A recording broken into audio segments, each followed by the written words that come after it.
2, 1. 3, 2, 1, go. Hello, hello. This is Ignacy from Portal Games. And this is the Podfather of Gaming, Stephen Bonacore. You are listening to Board Games Insider, episode 256, which we are recording on November 23rd, 2022. Board Games Insider is a proud member of the Dice Tower Network. And on behalf of Board Games Insider, I would like to wish everyone out there a very happy Thanksgiving, even if you do not celebrate that exact holiday, as Thanksgiving in the U.S. is a time for family, sharing a meal, sharing time with our loved ones, and sharing our love. And I am sure that all out there can relate to that type of holiday celebration. So happy Thanksgiving to everyone, including my BFF, Tom Vassell. Ignacy, once a year or so, I got to be nice to Tom, I think, because he did a nice thing for me this week. We'll talk about that later. I saw on social media. Yes, Yeah. I saw that. Yep, that was fun. We'll talk about that in a little while. But in the meantime, what's going on over there at Portal Games? So, yeah, happy Thanksgiving from Portal Games as well for all of you. So maybe I can start with the information about the Black Friday because it is somehow connected. And Black Week. Definitely connected. I was very focused on not tweeting about our special offers. So, don't buy from Portal Games this week because the deals are too good. Ignacy cannot make enough money if you buy. So don't buy all these great deals that you'll find at Portal Games US. So most likely, PortalGamesUS.com, right? Yes. Correct. So most likely you missed the offer. That's your fault. That's your fault. You should be signed up for our newsletter. Oh, you should leave it for another week until next Wednesday. So this Cyber Monday also occurs. Maybe. I wanted also to suggest that if we have this Black Friday as an appreciation for the customers, so the producers of the product sell the product cheaper, what about the next Friday, for instance, appreciation day for the producers and customers buy the product for the higher price? I think it's also a good idea. And so I will be tweeting about buying my product for the higher price next week. That's perfect. That's fair, right? Yes. Guys, we are in the horizon season for industry. Like at this point, you are buying presents. You are looking for the present for your close ones, especially in these days when we buy so much online and we want to be sure that it will be delivered in time so we can pack it and put under the Christmas tree. So for us, a very busy time, both in Poland and both in America. And for the next upcoming 2 or 3 weeks, it will be absolutely crazy. And we love craziness as the publishers of board games. We love when you buy games for your close ones. I will have a question at the end of the show about that, so we'll get back to that. So a reminder for everyone, this year we just released Brazil 4X game, big game, big meaty game. We are building some buildings, gathering resources, having some armies, moving them around the map, so like full-blown strategy game. Brazil. We released Basilica for 2 players game. We released solo campaign Wrath of the Lighthouse. We released Batman Everybody Lies earlier this year. So if you like story-driven games, so we have all the different games in the catalog. Everything is now in the stores. You can go to your local game store and ask, demand Gutenberg, demand Batman Everybody Lies, demand Detective. Make sure that our games are on the shelves. And pick some of them for you or for your close ones. So this is what's happening at Portal Games. My brag of the week is that once again, a 3rd or 4th week in a row, I was a guest speaker. It's a very busy time because we have this convention season in America and in Poland, and I guess in every single country, when in the fall season, everybody's presenting the product before holiday season. So I'm visiting conventions almost every week. This week I was in Gdańsk. This is the north of the Poland, one of the biggest, most beautiful cities in the Poland. And I was presenting our games. I was doing live stream. I had a blast. I brought once again 2 big bags of cookies. I made the photos on social media. It was insane. So fun time. Greetings to all the fans that met me there and took selfies, brought me gifts. Beautiful time. And what's happening at the HQ? We are slowly preparing for PortalCon. And as always, the cycle of time or circle of life of the publisher life, holiday season, then PortalCon, then Gamma Trade Show, then Gen Con. Like this is always the same recurrence. So yes, we had today another meeting about PortalCon. We announced new games for Polish market. We announced a couple of games for American market. So this is what we are doing. And for all of you who are interested in a World Cup, because there's a World Cup happening right now, Yes. football stuff. Once again, a reminder, all 11 copies sent to the backers except North America. I'm very, very sorry, still on the ship. The game is released already in Europe, but still not in America. Not my copy. I don't have a copy yet. Yes, I did not get a copy. It's not cool. I know that in America, the football, the soccer is not the major sport. So we're following. We're following this year. The USA has a, they tied Wales, which was not good. 1-1. So I'm very sorry. Once again, I want to say sorry to our backers. Not our fault, but our fault, because we are responsible. This is our company, this is our project. So it is not a good way to say that somebody else's fault. It's our fault. We failed you. The game will be delivered to you in a couple of weeks, and it will be in a retail next year, unfortunately, after the World Cup. So basically, holiday baby is coming, and my sales team is super busy, and you're buying presents. And thank you for buying presents from portalgamesus.com. Very House cool. on retirement. Retirement is wonderful, but I have to ask you, but this brag, this guest speaker thing, the name of this convention or gathering was called Al Planzowski. No, my bad. It was the organizer of the convention is called Ale Planszówki, and the convention was called Ale Gramy. So his name is Ale, which is Al, A-L-E, for an English speaker. So he was giving beer out to everybody, right?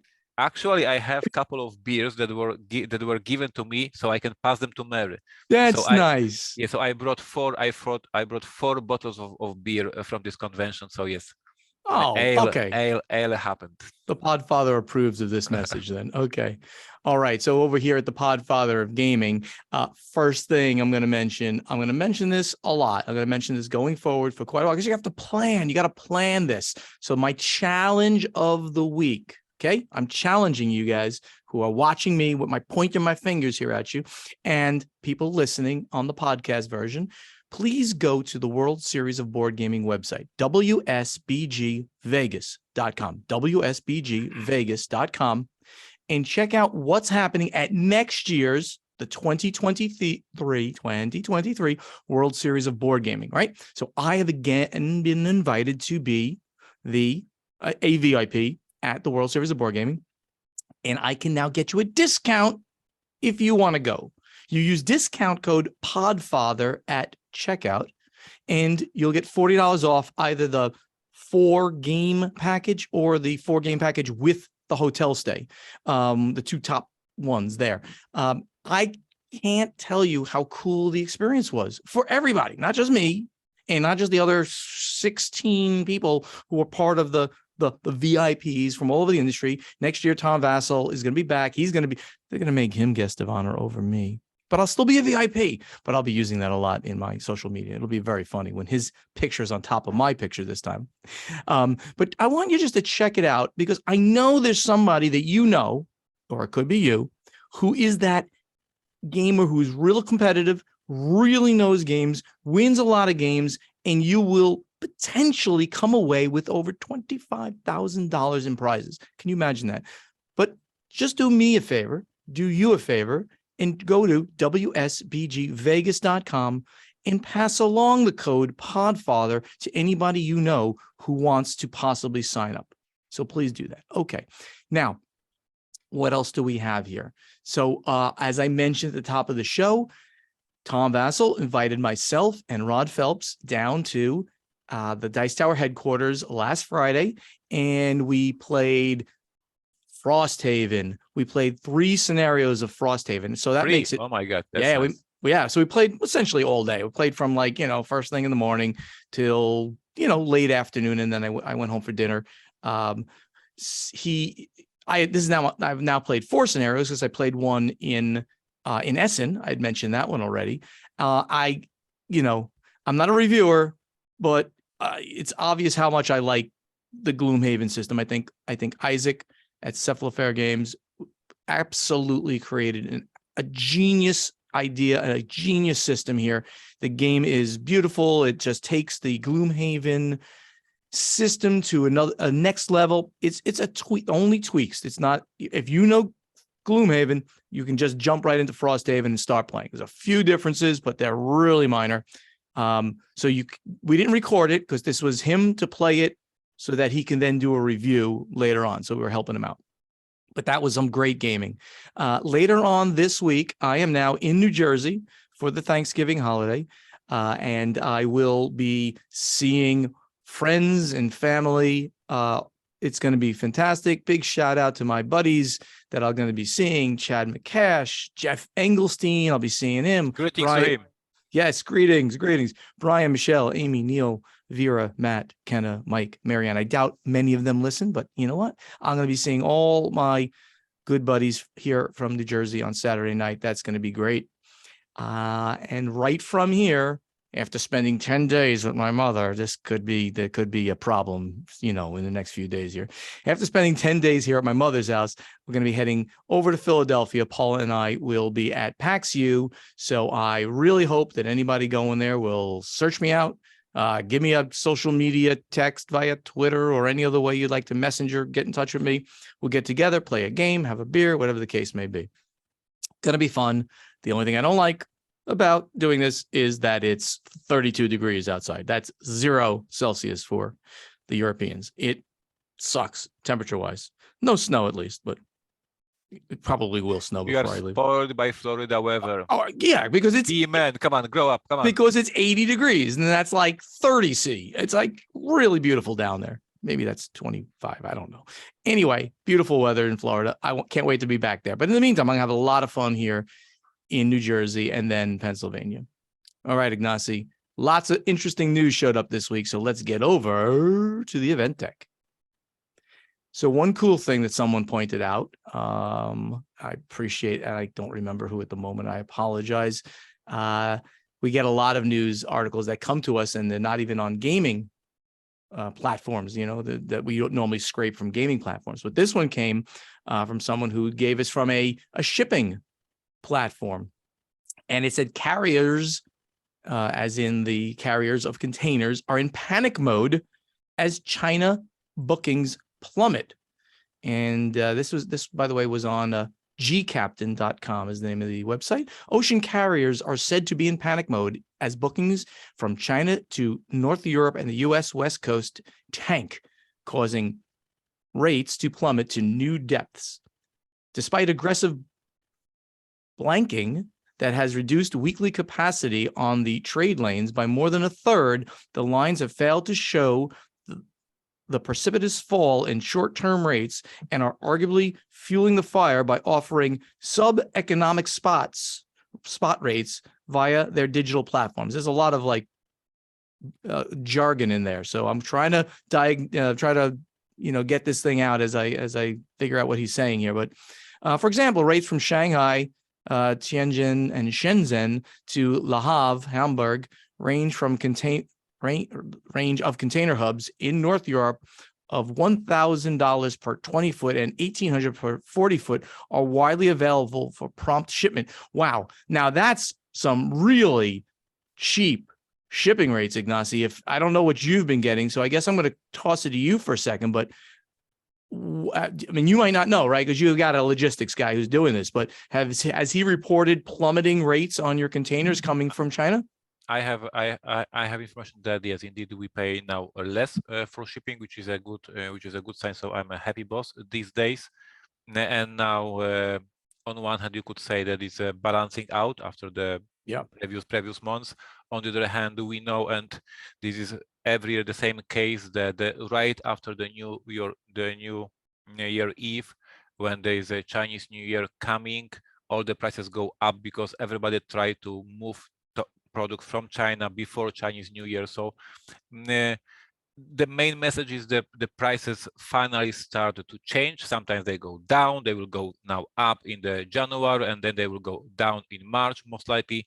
But for the past year and a half, we saw only prices going up and up and up. So now if you finally see them sometimes go down and sometimes go up, we are happy. For years, we were planning our shipments knowing these fluctuations of the price. And so I'm happy that my team can start once again planning based on the when it is most busy in ports and when these ports are less busy. And this is when we can have this opportunity to ship the products when the prices are lower.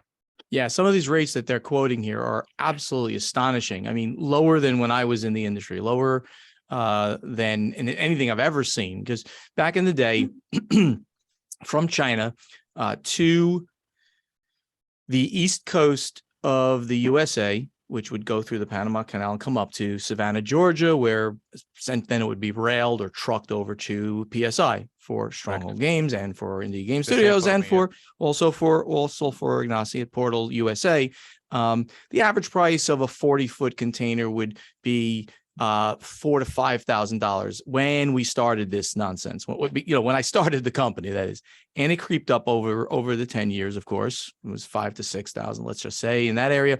But now these numbers, they're not showing me all the way to the East Coast, but they're showing some really, really good numbers here. So and gamers out there, what does that mean to you? That means that this is going to be passed on. This means that publishers don't have to, assuming we can see some kind of stabilization here, publishers are now not going to have to try to raise prices. Their next game that comes out, if they can plan for this, instead of saying, okay, well, I got this game, it's a $45 game. No, I'm gonna have to make it $50. They can keep it. They can keep it at the price that they would like to have done it because they can get it to you for that price. So good news. Yes, and on top of that, there is a thing that we will not even discuss because it's super complex, but we had crowdfunding campaigns that were planning the shipping when the prices were high, and now they are lower, and what they will do with the backers. There was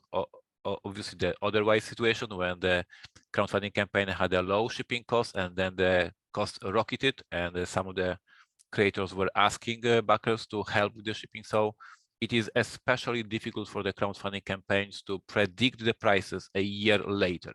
For me, as you just said, I can react right now. Like if I'm producing a game right now, I know what's the price in the China, and knowing this price, I can set a MSRP. For the crowdfunding campaign, when I have to put this price of shipping on the campaign, and I will realize that a year later, it's like a risky business. Very, very risky stuff. So here's a hard one to figure out how to position for you out there, because I can't read this whole article. It's long, it's complicated. But what the situation here is that Wormwood, which makes beautiful game tables, not only and accessories, everything, and accessories, all kinds of beautiful pieces, but they're all like the highest quality, beautiful pieces of wood, high gloss furniture, all this stuff.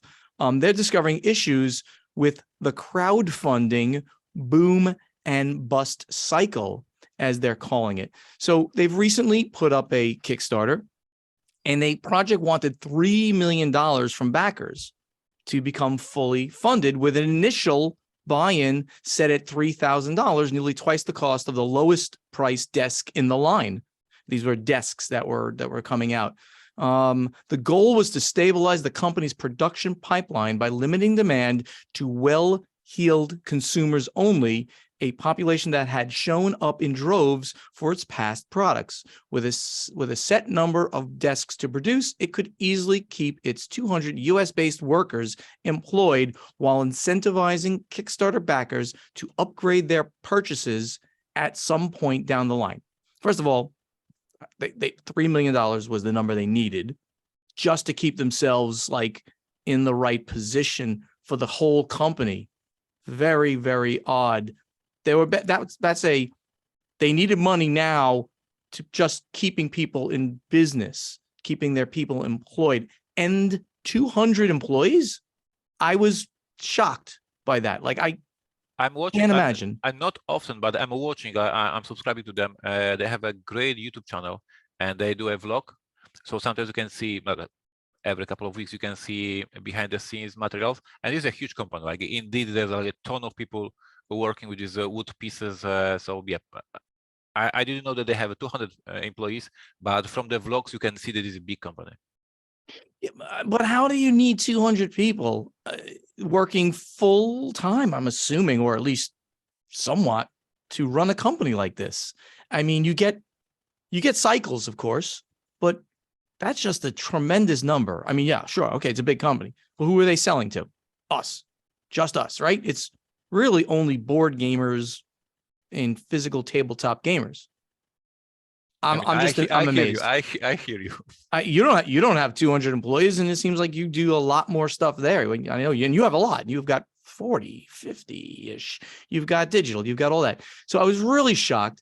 And I'm concerned for this company that they're doing. I got to be very careful here. There's a couple of articles. I got to be very careful how I talk. It sounds like they're doing the like, we need money now just to do the work that we should have had money for already. In other words, they're going to take money now to pay people to do other work, and then finally use the remaining of that money to do the work of that campaign. That's a very slippery slope. The expression in America is taking money from Peter to pay Paul. I forgot. I don't remember the expression. Anyway, it doesn't sound like a good situation. So I'm going to watch where Wormwood goes. Certainly their products are of the highest quality, and we wouldn't want them to even come close to having a problem of going out of business. I would say that they are one of the first companies that were producing these exclusive wooden accessories for the players. But 10 years passed, and there's so many other companies, especially from Europe, who do such accessories. We have our friend Kevin, who does game toppers, and he's very successful. Berkey, he's amazing. Yes. Shout out to Berkey with table toppers. The guy is amazing guy who came up with a great niche way of doing. On one hand, we have our market growing, and when we report how many new gamers are coming to the industry, but there's so many other companies that pop up in the last decade in the same exactly very niche area, because there's not many gamers who can afford a dedicated gaming table. Absolutely. So the next one I really have to be delicate with, but this is one of those things where it would be disingenuous for us not to discuss it, because it hit social media in a very big way recently. And this was Pandasaurus Games. Very good company from the outside. They're making lots of stuff. They grew really quickly. And they've been accused of having a toxic work environment by several employees. Let me read a little bit of this, and then we'll talk about it. Workers within board game publisher Pandasaurus Games allege the co-owners of the Austin, Texas-based company, married couple Molly Wardlaw and Nathan McNair, maintain a toxic environment through negligence, mismanagement, and manipulation. 7 former employees, contract and freelance workers, and partner designers spoke to Dicebreaker. This is where we're getting this, dicebreaker.com, under anonymity about the mental and emotional strain they endured while working for the publisher behind titles including Dinosaur Island, Machikoro, and upcoming board game The Fox Experiment, among others.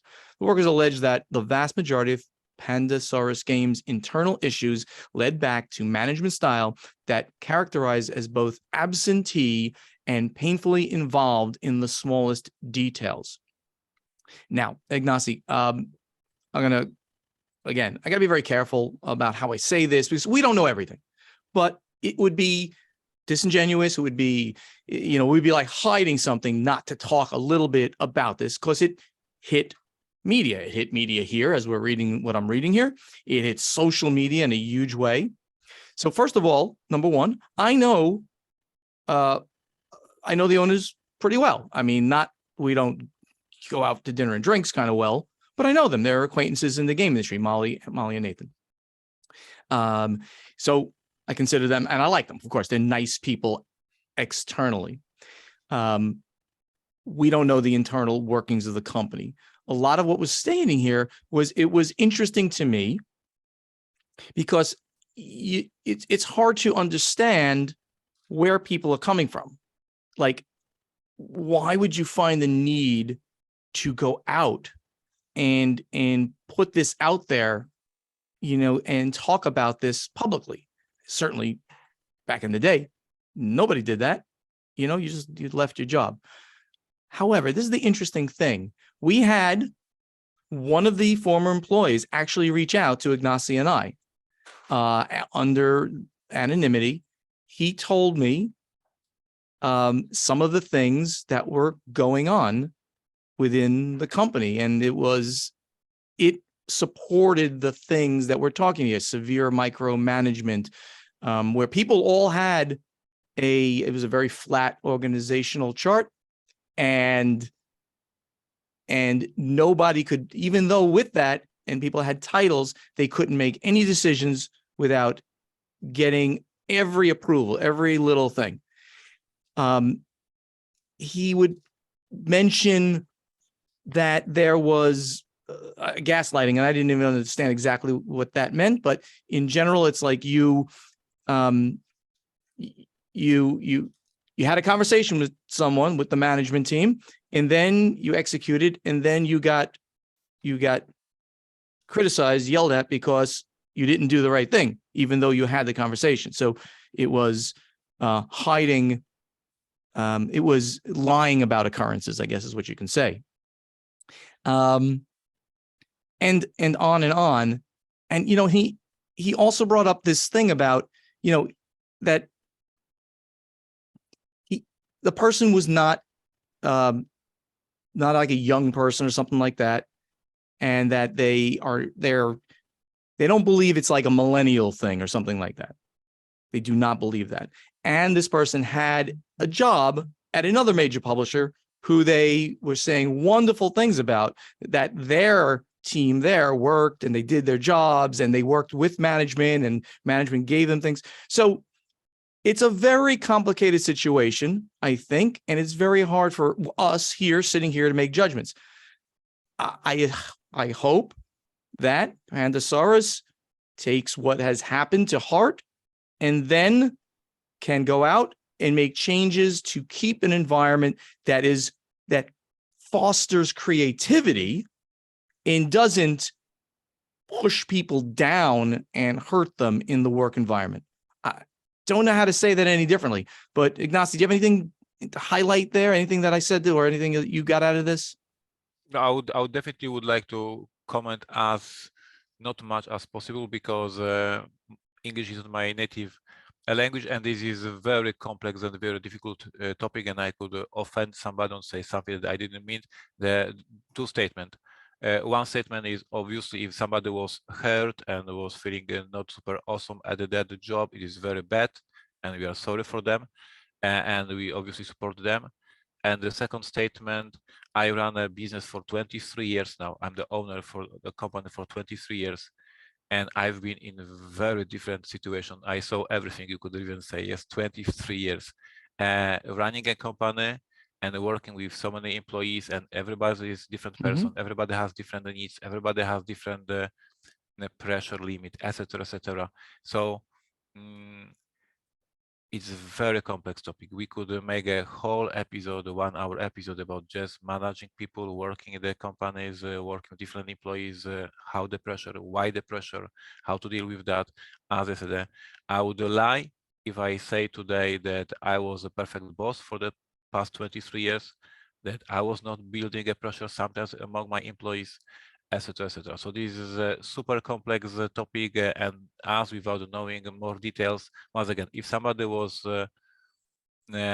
working under pressure or being not paid in the deadline, etc., etc., that's terrible, and we are sorry for them. Yeah. But myself working for 23 years as a boss, I know that it is very complex to manage all the employees and make everybody happy and comfortable.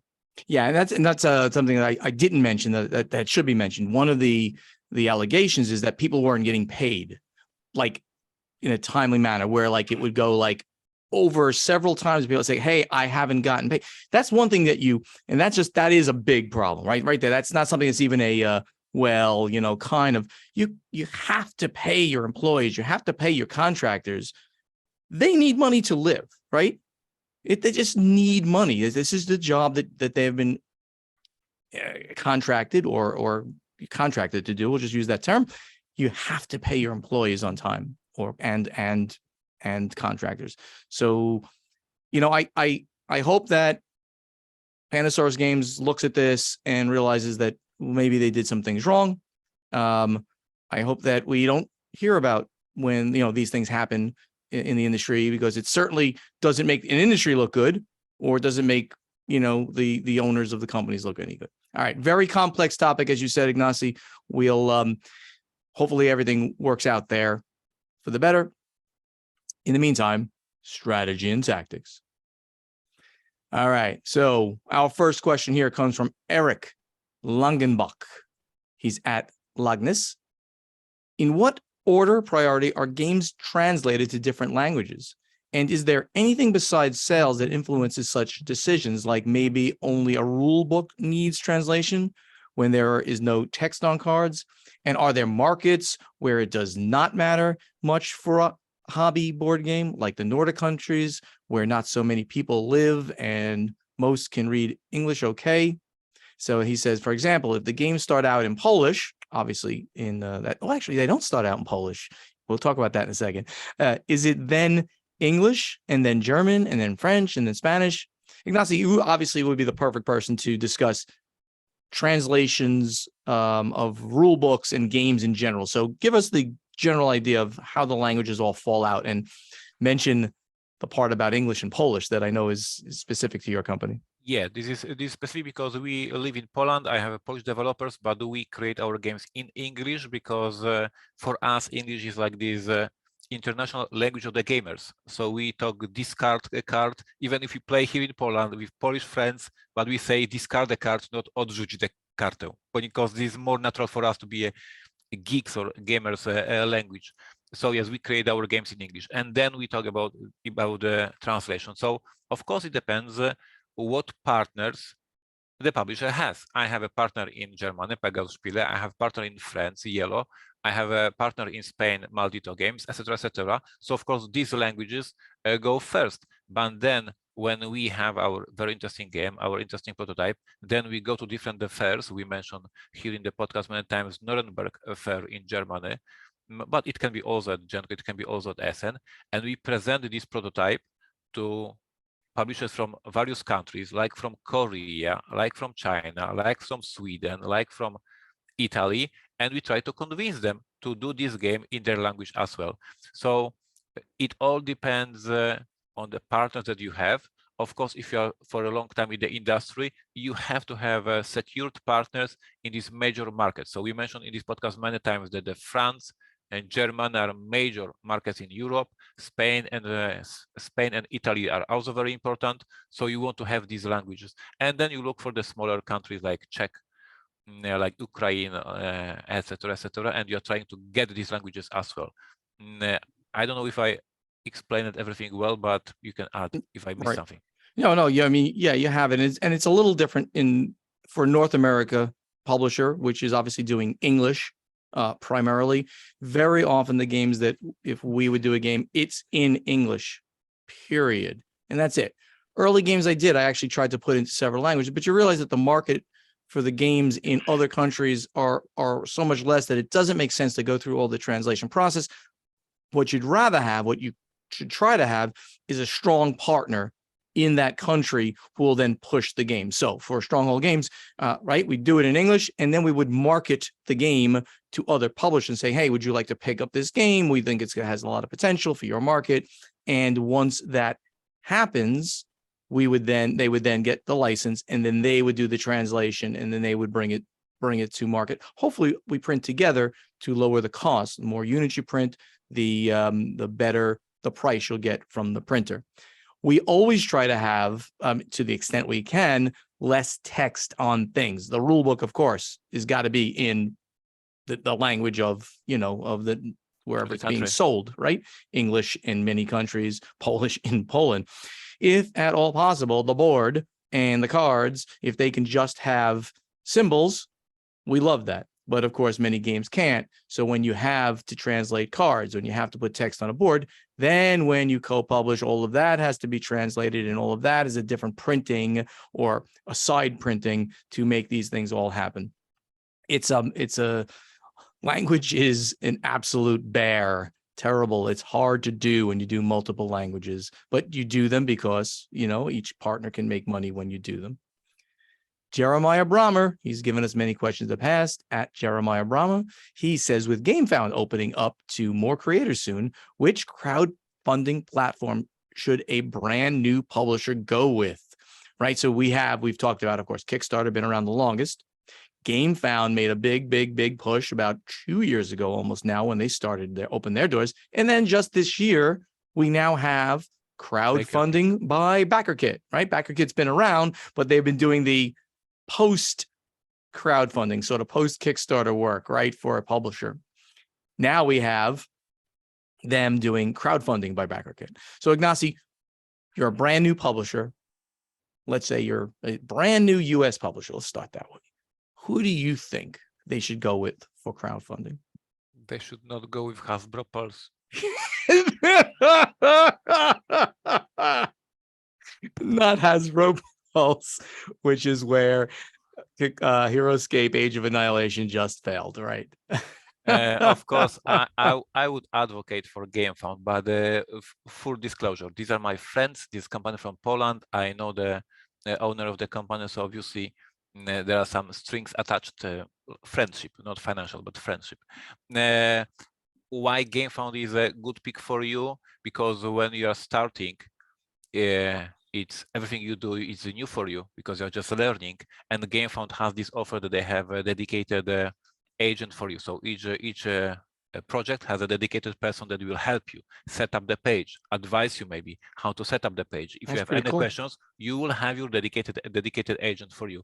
Like in other businesses that you have this sales agent, right, who cares for the customer. So I never experienced that with Kickstarter. Maybe they are changing, I don't know. But here with GameFound, you will have somebody that you can ask actual questions, that you can reach them with any questions.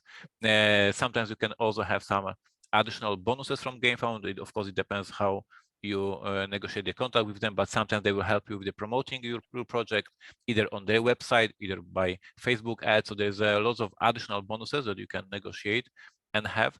And lastly, this platform is built for the board games only, and that means that it is the engine, the layout of the whole page is so much easier to design stretch goals, add-ons. You can do a polls during the update. So the whole platform was built how you can build a Kickstarter basically. So I would go for the GameFound because they will help you. But once again, these are my friends, so take it as information. It's a very good insight. I would just, and I'm not obviously a crowdfunding expert by any stretch of the imagination. I know that there are a number of publishers that are staying on Kickstarter. Stronghold Indie, for one, they're on Kickstarter. I haven't asked them about why, but they are there. They've been there forever. And a whole bunch of fairly large publishers moved over to crowdfunding by BackerKit recently. They all announced that a bunch of big projects are going over there. Leather Games, and Frost. Cephalofair Leader, Restoration Games, right? All of these decided to go over. So I would look to see who's doing what, like, and where, and how many projects are going on, and can you almost be on their coattails, so to speak? Just if the buzz is on one side, they can go that way. It's a very tough question. Kickstarter is sort of your default, I think, if you're a new creator, because, well, that's where everybody's been. But the big thing you mentioned that is not part of Kickstarter is a person. Even Travis, there was a problem for something that happened with Kickstarter. Travis tried to get in touch with somebody to talk to them. You cannot reach a human being on Kickstarter, period, full stop. You just get a brick wall of emails and bad emails and stuff like that. So customer service there, I'm going to say specifically, very bad. Game found, very good, according to Ignacy. So that might be the way to go, especially if you're new, right? There might be something. And I can't really speak for crowdfunding at BackerKit. Brent Nowicki at Lord_Nowicki. I've recently seen a lot of backlash against Prospero Hall with their Kickstarter of Jurassic Park: The Legacy of Isla Nublar, which I backed, and using it as essentially a pre-order system. I'm an experienced backer and was completely it was completely understandable for them to use Kickstarter in this format, as other publishers have done it in the past and are currently doing so. I watched the Dice Tower playthrough prior to the launch and thought it was an amazing experience. On launch day, there was a huge backlash from backers on the price point and no exclusives. I was a little shocked at the price point of 120, but knowing all the work that went into the game, after seeing the gameplay, it was worth it. They said it was going to be the same price for retail, and all I saw was people saying they'll get it cheaper on sale when it hits retail. Prospero Hall listened to the comments and issued some exclusives since then. How do you feel about backers forcing publishers and designers into creating exclusive content or extras that weren't initially budgeted for? Ignacy and Stephen, thank you for bringing us into the inside of board games, enjoying the show since 2019. Well, thank you for being such a loyal listener. That's very cool. So, Ignacy, again, very interesting question. Publishers have to do the game the way they want to do the game.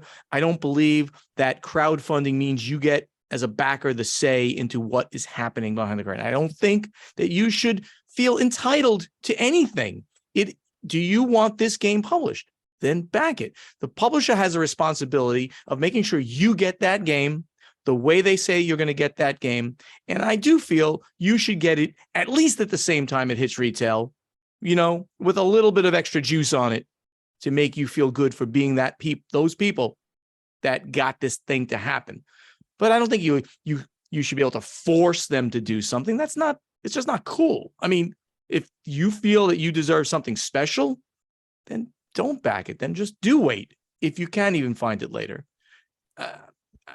There's too much entitlement in the crowdfunding ranks. I'm sorry, guys. If you feel like this is you, maybe I'm talking to you. Too much entitlement. This is what the publisher presents you. Hopefully, they give you some things. If you don't like it, then wait. Ignacy, anything you want to add to that? I'm so happy that you said what I thought. I remember when one of these Kickstarter campaigns that we were running, I said in the page that we will not answer your questions during the weekends because my customer service also deserves a weekend. And there was a huge shock that I got guts to tell backers that sometimes we take off and we will not answer you 2 a.m. Polish time. Yeah. So yes, sometimes backers demand too much. And yes, you are buying a game. We are grateful for that. But this is transaction. You pay money, you get the game. And that's okay. But you don't need to make us for a couple of weeks miserable because you are a backer. I mean, that's a really good point you just made. I mean, and that's a terrible, terrible thing for a backer to do, a terrible sense of entitlement where a backer would say, I posted something at 2 a.m. Polish time, and you haven't answered me in 4 hours. Well, nobody's awake, right? That's not a cool thing. Post it, wait a reasonable amount of time. Everybody needs to sleep and have a weekend off, right? Do you work 24 hours a day, 7 days a week? I never did that in my life. No matter how hard I was working, I slept. And I took a little time away to have dinner with my family, right? So everybody out there, entitlement is not a good thing. If you don't want what is being presented, you can mention it. I mean, I think it's fair to say, hey, any exclusives? I mean, if you want to mention it to the publisher, like, hey, it would be kind of cool to have some promo cards with this. Okay, it's a fair comment. But there's so many comments that either something happens or I'm leaving. Like this is not negotiation. Like that, I'm in this position. Like either I do something that you demand, either you will leave. Like this is not cool. It's not cool. It is not. Think about it from the perspective of who you're dealing with. Do you do that when you order an iPad? If you don't give me extra gigabytes on my iPad. I'm not going to buy it. Well, then you don't buy the iPad. That's the way it comes, right? Or whatever the case may be. Anybody? We've got a lot of controversial things here this week, Ignacy. I don't know. Very, very tough episode today. I have Tough to say. episode, tough news, tough questions. Oh my God, maybe we'll get backlash against us. All right, let's get over to play testing. Ignacy, last week I asked our friends and fans out there, I said, what are your most played games in 2022? How many times did you play them? Approximately, if you know. What kind of response did we get, Ignacy? First of all, I was surprised. There was very various answers. So there is this crazy dude. We know him very well. His name is Chevy Dot, and he said he played Ark Nova 80 times. 80. This is insane. There is no single game in the last 2 decades that I played 80 times. Like, this is insane. I don't know what's going on.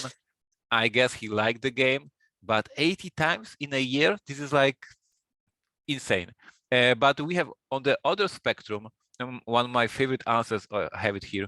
Gavin Kenny said, apparently tied for the first are Kairos, Ultimate Railroads, and Glory to Rome, 4 each. So he played only 4 times a game. So much less than a Chevy Dot. So I always say replayability that you as a gamers demand is a little bit, overdone by us designers, because many of you just play a couple of times a game. But then you have a crazy dude like Chevy Dot who plays 80 times, and he deserves this replayability, right? 80 is insane. I mean, I'm sure there are games that I've played 80 times, but they would be like card games, right? Like Scout. Not yet. I probably have. Might be getting close, because it's fast, it's quick. You pull it out. I believe in my pocket. I pull it out. But 80 times play in a game like Ark Nova, which is a 2-hour game. Yeah. And I have one more question, because Ivan Halbert said that he played Fantasy Realms 597 times, and he said perfect for after dinner with the wife. And my question is, Ivan, how many dinners you had this year? What? So this year he's played it 500 times. That is like 3 dinners a day. Well, right, because we're in the 11th month, right? We're at the end of the 11th month, and he played. Well, he must have played 2 per night every day the whole year, and that's pretty astonishing there, Ivan. Okay, wow. All right, so Rick Fuss, he says, as of this posting, Marvel United has the most plays with 11 games, followed by 10 games each for Stop Thief, Aeon's End, Legacy of Gravehold, but I expect Aeon's End, Legacy of Gravehold to make the most plays by the end of the year. So there's a fan of indie game studios right there. Thank you, Rick. I got to play Marvel United this year, and I really liked it.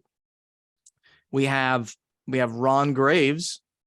He says, D&D homebrew weekly session online 40 with the group living 4,500 kilometers across Canada. So he's playing with a group from East and West Canada across the entire country, which we know is a very large country.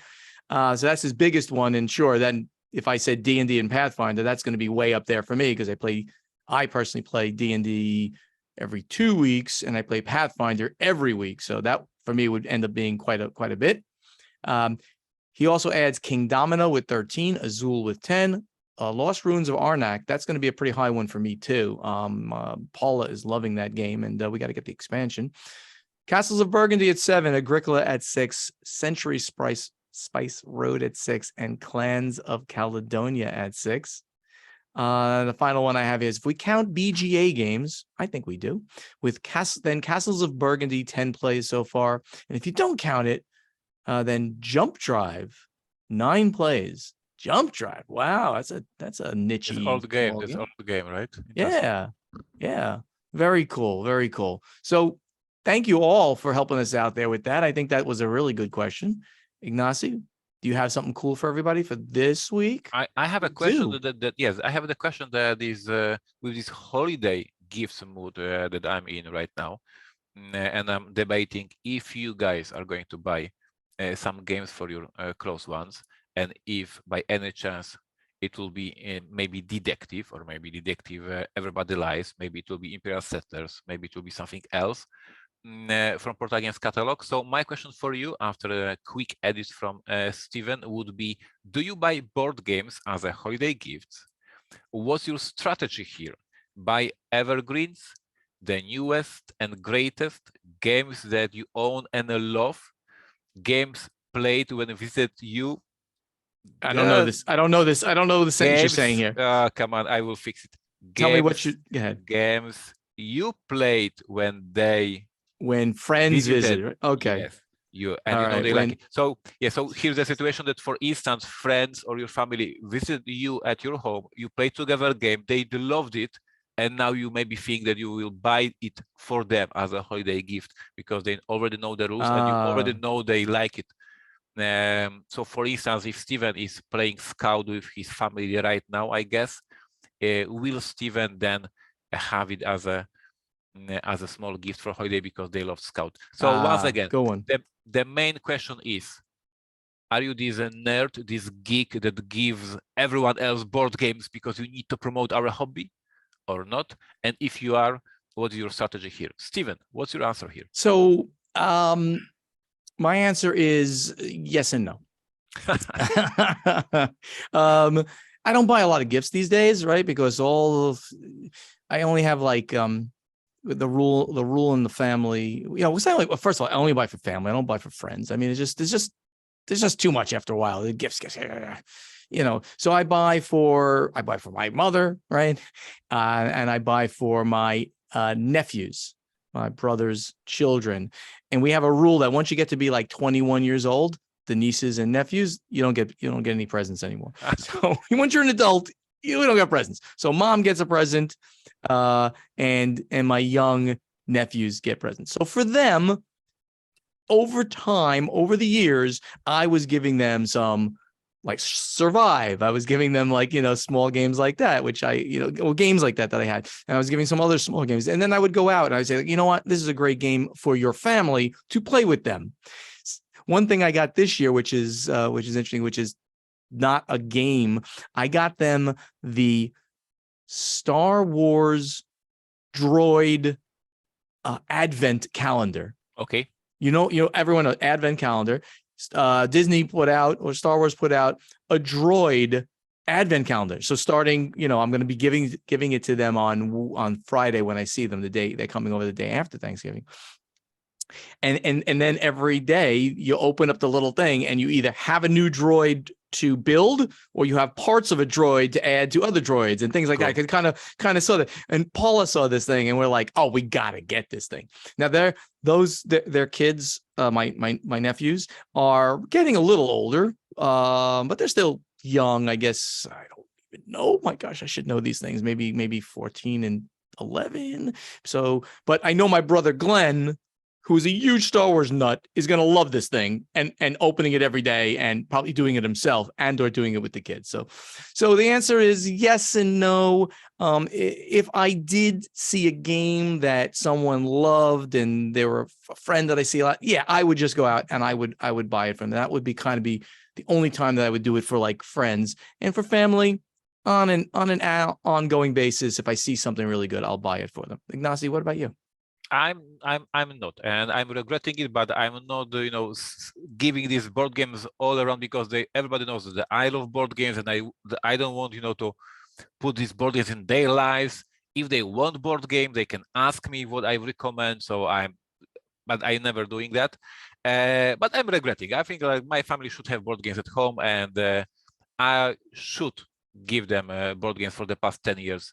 So maybe I will change it this year, and I will surprise everyone that suddenly I started giving away board games as a board game gift. So I was not doing that, but I think it was a mistake, and I should make my family have some board games at home, the easy one, the simple one. So we will see if I will do this year. And this question for you guys.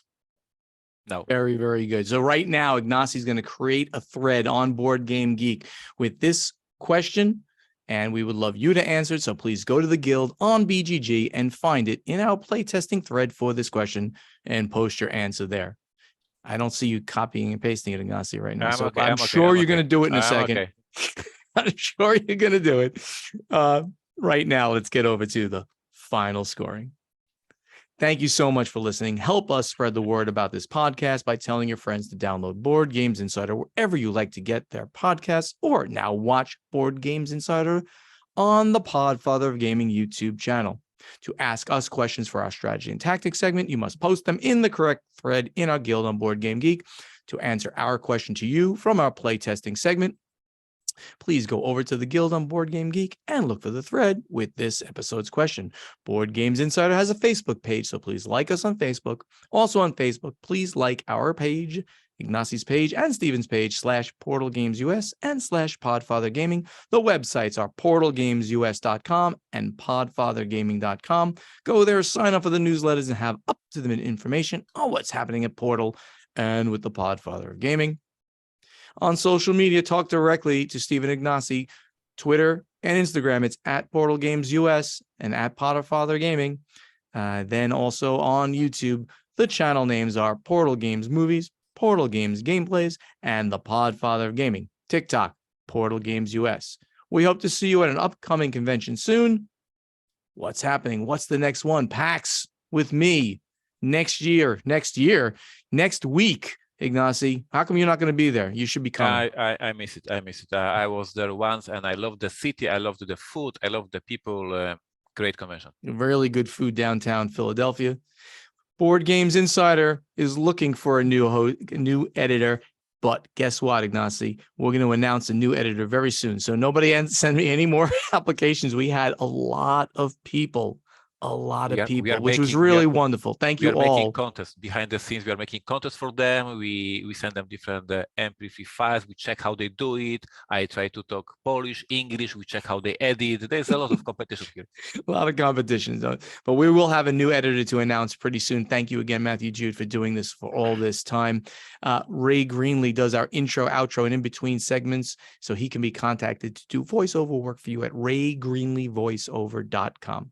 Ignacy, I see you haven't put anything new and special to say at the end of this episode here. How come? Don't you have something new you want to tell people? Ignacy is now holding something up, so only people on YouTube can see it. And it's a book, I think, or it's a game. It says Dice Man, a book. And tell us about this book that you are now... So I want to promote my blog, ignacytrzewicek.com. Of course you do. And today I wrote a new piece because I write pieces 3 times a week. So there's a lot of new articles. And today I was writing about my excitement about this book. It's a very thick, beautiful book, Dice Man. And this is a book, The Origin Story of Games Workshop.